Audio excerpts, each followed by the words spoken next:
नमस्कार सगळ्यांना. आत्ता आंब्याचं सीझन आहे आणि मी चटणी केली नाही असं कधी होणारच नाही.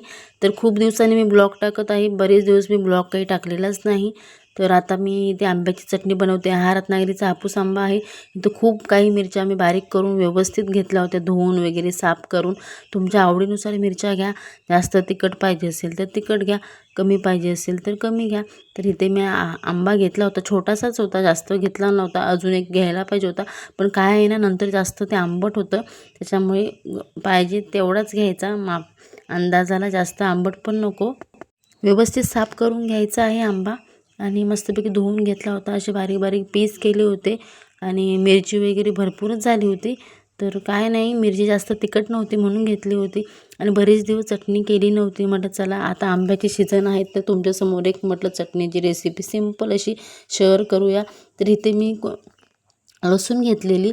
लसूण मी डायरेक्टली घेतलेली, काही साफ वगैरे केली नाही, पाकळ्या वगैरे वेगळ्या काढलेल्या नाही. आणि त्याच्यामध्ये बघू शकता कोथिंबीर टाकलेली, आल्याचा एक तुकडा टाकलेला आणि मीठ टाकलेलं, बस एवढंच टाकलेलं. काही लोक काळे तीळसुद्धा टाकतात, आम्ही पण टाकतो कधी कधी.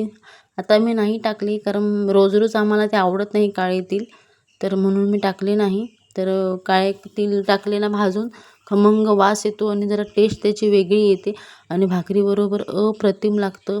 काळे तीळसुद्धा टाकून बघा, छानच लागते. आमच्याकडे मुलं आमचे खात नाही म्हणून मी काळे तीळ टाकले नाही. एकदम बारीक खमंग झाली होती मिक्सरला वाटून.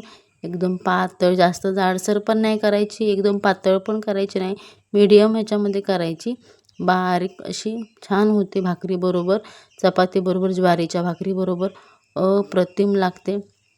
आणि मी आज भाकरी केली होती त्याच्यामुळे भाकरीबरोबर खायची आणि अप्रतिम लागते. आणि तुम्ही नक्कीच ट्राय करून बघा. आता सीझन आंब्याचा आहे, आंब्याच्या सीझनला चटणी नाही केली तर कधी करणार. एक दिवस नक्की ट्राय करून बघा. आणि माझा व्हिडिओ आवडत असेल तर लाईक, कमेंट, सबस्क्राईब करा. परत आपण भेटूया नेक्स्ट व्हिडिओमध्ये. बाय.